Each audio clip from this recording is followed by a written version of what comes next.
I know what this man thinks. He's going to be happy that I got a haircut, Andy. It's Coach Sal, John Salavantis, joining us for some pregame salutations. And Coach Sal, not a big game, but a big game for some players, certainly. Last preseason game to make an impression to your coaches. Well, Louie, you're right. You're absolutely right, and I am pleased that you got a haircut. That was a good deal.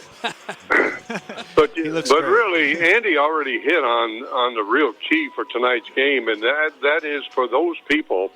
Let me give it to you this way: the position coaches have in mind those who are solid choices already, and those who are possible. Now, what they want to do and what they need to do in this game is those guys who are possible need to get on the field and play so the coaches can make a decision on them.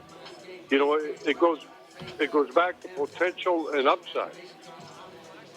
The potential part is a guess that the player could play using measurables like height, weight, speed, background, etc. The upside is the tangible you get when you put them on film in game action. And that's where it really is important for the young guys who are trying to make this football team. Not only if they don't make this team, they're on film for other teams to see. Yeah, that's what Andy said. I mean, these guys, they know that, you know, it's not the end of the line if they get cut, but they also know it is a huge setback. Specific positional battles, we talked about kicking. What outside of that are you looking at in this game, Coach?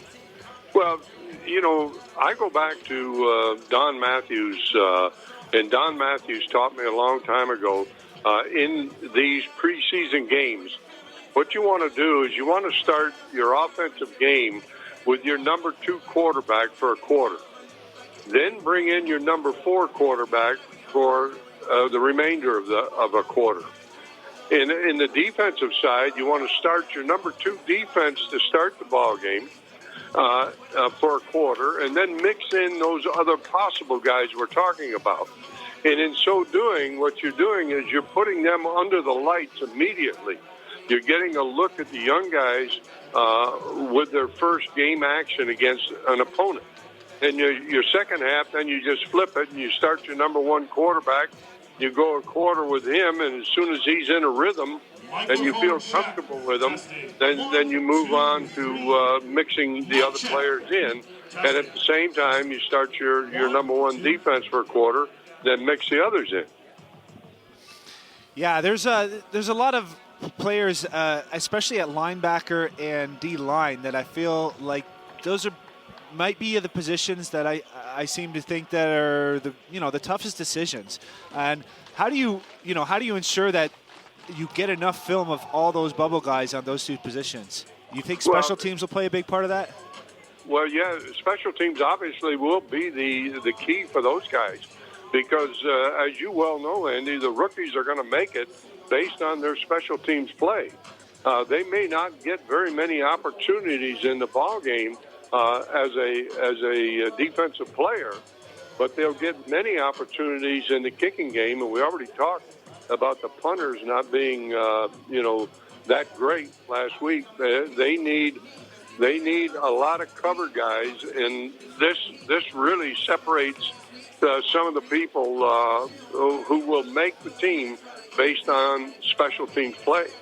The Stars are out here at the University of Guelph as we see Pinball Clemens here in front of us, but not to be outdone, I see a man in a yellow hat who I am assured is Bob Young, the caretaker. So a great afternoon, evening here at the University of Guelph Alumni Stadium. Coach, just making an impact in a game like this, how do you elevate your game without costing your team? Because it is a fine balance. You have to do everything right, but you also want to make an impression on your coaches, like you said. So how do you balance that for a young player who's all hyped up, who might be getting the start for the first time?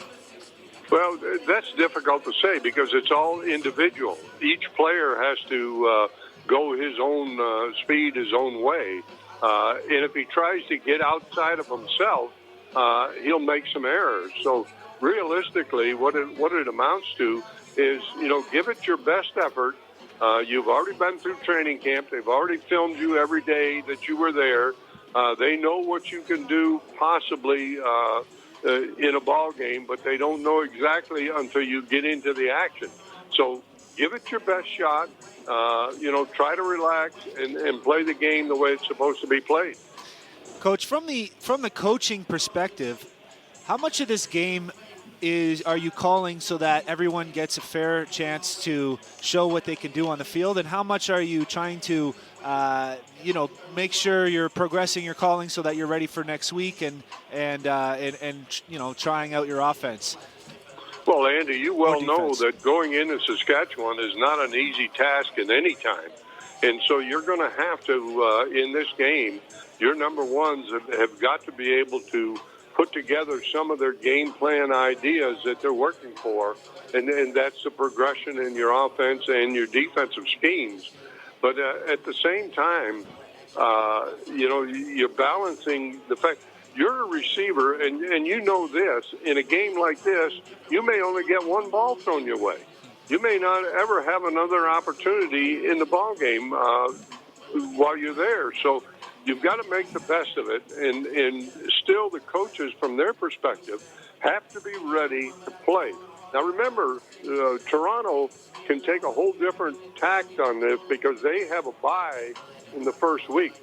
Hamilton has to travel to Saskatchewan to play a very tough football team.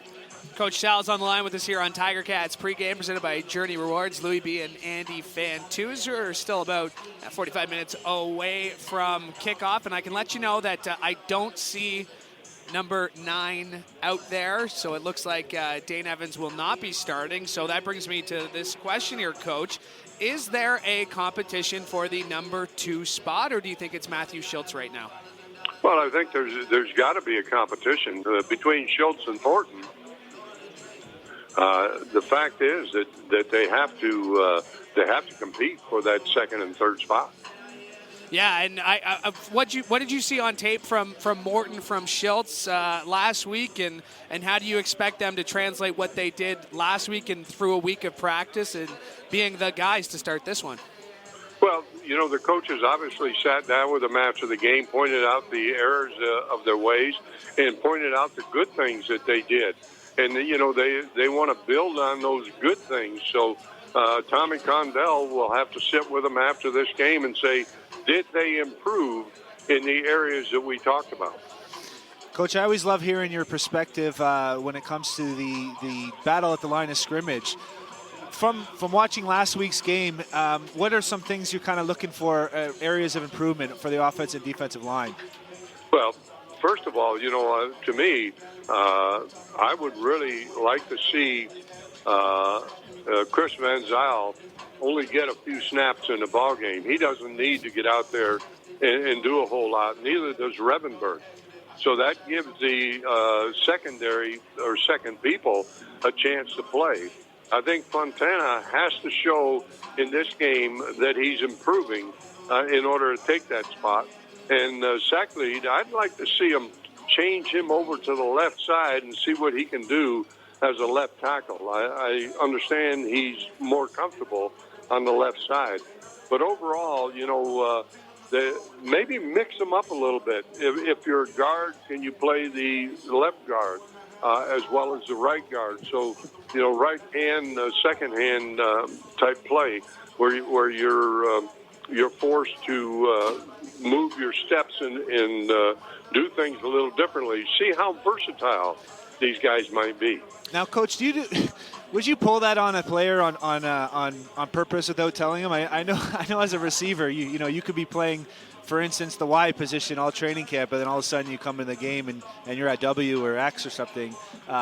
Would that be a curveball you want to throw on purpose and see how much they have been studying and how they respond? I never did it that way, Andy. The way I did it was during practice when we were practicing for our defense, our own defense. I always shuffled my offensive linemen. If you were a left tackle, you became a right tackle. If you were a guard, we flipped you to the other side. In this way, they got used to it. But going into a game, I never wanted to throw a curveball at the guys. Obviously, it happened during games when someone got hurt because we only suited up 5 offensive linemen. So somebody got hurt. You might make three changes in the line to get your 6-man in.